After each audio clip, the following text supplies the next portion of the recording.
Discours interpellatif aux autorités gabonaises, en particulier au président de la transition, président de la République, chef de l'État, son Excellence Brice Clotaire Oligui Nguema.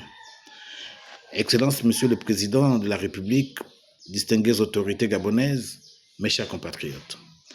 Avant toute chose, en ce moment où s'ouvre une nouvelle année devant nous, permettez-moi de présenter mes vœux les plus sincères de santé, de paix et de prospérité à vous, Excellence, Monsieur le Président de la République, ainsi qu'à votre famille pour cette année 2025.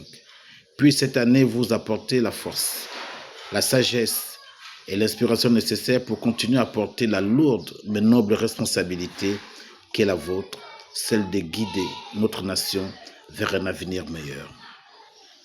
À mes chers compatriotes gabonais, je souhaite également une année 2025 emplie de renouveau, de solidarité et d'espoir. Que cette année soit celle que nous avançons, où nous avançons ensemble, unis dans notre diversité, pour bâtir le Gabon de demain. Qu'elle soit celle de la restauration de nos dignités collectives et de la renaissance de notre chère nation. Excellence, Monsieur le Président de la République, je suis Gervais Roland Amogo, acteur politique, ancien prisonnier politique et héritier du combat de feu mon père, le jeune Marcel Amogo, cofondateur de notre nation. En tant qu'héritier de cet engagement historique, je me tiens devant vous aujourd'hui avec un profond sens de responsabilité, animé par l'esprit de nos dévanciers et résolu à poursuivre leur lutte pour un Gabon digne, prospère et souverain. C'est également le moment de manière solennelle de vous remercier pour l'hommage mérité que vous avez rendu le 17 juillet 2023 au patriarche jeune Marcel Amogo. Cette haute marque de reconnaissance de l'État à travers votre illustre personnalité témoigne de la réhabilitation de la maison des Amogo.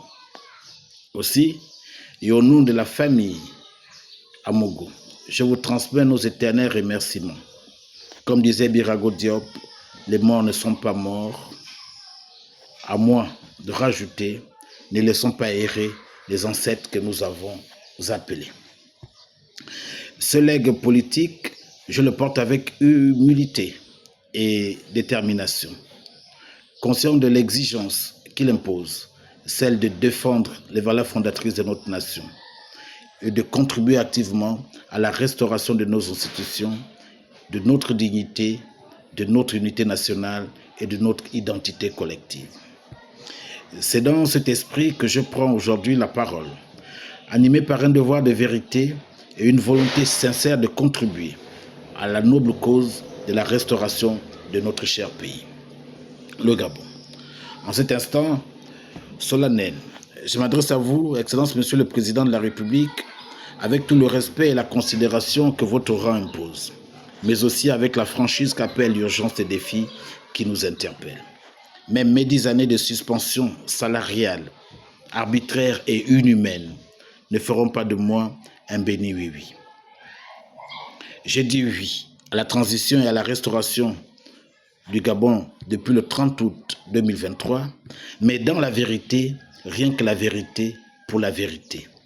Même si j'ai été écarté de la gouvernance de la transition, privé de mes droits fondamentaux jusqu'à ce jour, je préfère demeurer dans la vérité, que cela soit par votre propre décision ou celle des perfides trompeurs qui essaient de faire le chemin de la transition partant du système déchu et sont tapis dans l'ombre de votre gouvernance.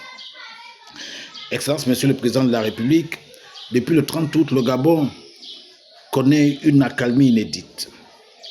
Le bon déroulement de la transition, la réussite du dialogue national inclusif, l'organisation du référendum avec son plébiscite ne sont pas le fait des hommes et des femmes politiques, ni d'aucun parti politique, ni de la société civile. Ce succès n'est pas davantage attribué aux hommes et aux femmes que vous avez nommés tout au long de cette transition. Cette résilience, cet apaisement, ces avancées majeures sont avant tout le fruit du coup de la libération qui a mis fin au précédent système. Le peuple gabonais libéré d'un fardeau oppressant a choisi de soutenir une transition avec espoir et patience. Lorsque cela est dit, vous êtes libérés de tout chantage. Sachez que le peuple vous soutient et continuera de vous soutenir face à quiconque chercherait à entraver le chemin de la renaissance nationale. Cependant, ce soutien a une condition non négociable: que vous restiez du côté du peuple. Si vous êtes avec le peuple, Excellence Monsieur le Président de la République, il saura vous protéger contre les ennemis, qu'ils soient intérieurs ou extérieurs. Le choix est entre vos mains. Le peuple a foi en votre leadership, mais il a également des attentes. Excellence Monsieur le Président de la République, le 30 août restera gravé dans nos mémoires comme le jour de la Renaissance gabonaise. Ce fut un tournant historique, un appel à redonner à notre nation son éclat, sa fierté et son avenir. Cependant, cette transition aujourd'hui est menacée par des forces rétrogrades, par ceux qui, malgré leurs privilèges passés et présents, refusent de se réinventer. Je vous le dis avec gravité, on ne bâtit pas l'avenir avec les outils rouillés sans les restaurer ou les renouveler. Léon Mba avait ses hommes, Omar Bongo ses fidèles et Ali Bongo ses partisans. Aujourd'hui, vous devez avoir les vôtres, non pas par favoritisme, mais parce qu'il vous faut des hommes et des femmes alignés avec votre vision. Les Gabonais attendent des serviteurs intègres, des patriotes dévoués et des leaders porteurs d'une conscience nouvelle. Excellence Monsieur le Président de la République, nous devons bâtir notre gouvernance sur 3 piliers fondamentaux comme l'ont fait jadis nos ancêtres, qui soient partant de toute l'Afrique. Le premier, le versant spirituel, qui est la capacité de recevoir de Dieu et de nos ancêtres des directives pour guider la gouvernance. Cette directive éclairée par la sagesse divine et la valeur ancestrale doivent orienter chaque décision pour le bien du peuple. Le versant intellectuel, en 2, qui consiste à transformer ces instructions divines et ancestrales en programmes concrets et réalisables de bonne gouvernance. C'est ici que la rigueur, la réflexion et la compétence se conjuguent pour traduire la vision en action concrète. Le 3e pilier, le versant militant, qui exige un engagement inébranlable à soutenir et à défendre la vérité, à dénoncer l'injustice et les dérives et à protéger les acquis de notre peuple. Ces 3 piliers, Excellence, doivent être le fondement de votre action et de celle de vos collaborateurs, car gouverner, c'est aussi inspirer.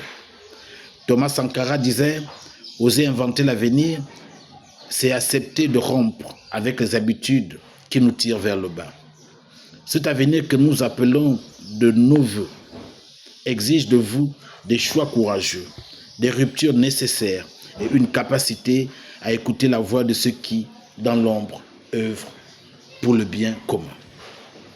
Excellence, Monsieur le Président de la République, le peuple gabonais que vous avez libéré au péril de votre vie et de celle de vos hommes est votre soutien le plus solide.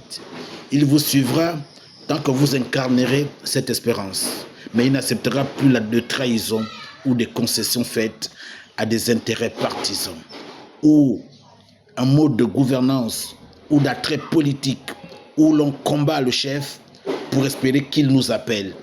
Monsieur le Président, je ne m'inscris en faux et je n'aurai jamais ce comportement de vous combattre pour vous appeler. Si tel est le nouveau mode de fonctionnement ou la reprise du fonctionnement du maître Omar Bongo Ondimba.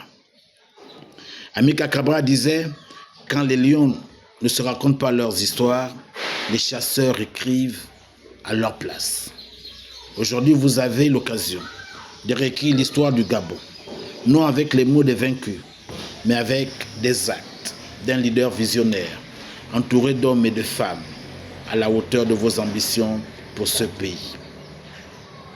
Le Gabon est à un tournant décisif. Ensemble, nous pouvons écrire une page de l'histoire dont nos enfants seront fiers.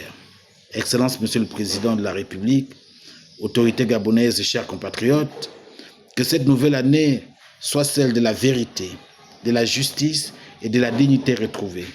Continuons d'agir avec foi, courage et détermination. Le Gabon peut renaître et doit renaître et rayonner de nouveau, mais seulement si nous marchons ensemble, unis sous une même bannière. Je vous remercie.